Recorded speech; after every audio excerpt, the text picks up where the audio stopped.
திட்டத்தை நம்மளாம் மதியாள திட்டத்தை ஆரம்பிச்சோல.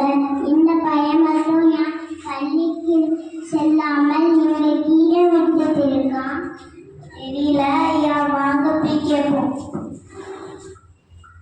தம்பி, நாங்களாம் மதியாள திட்டத்தை ஆரம்பிச்சோல.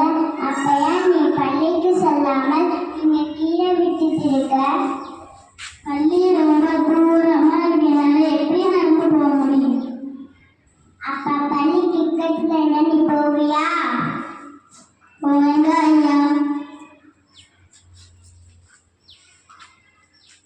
1ஆவதுல இருந்து 5ஆவது வரைக்கும் 1 கிலோமீட்டர் தொலைவில்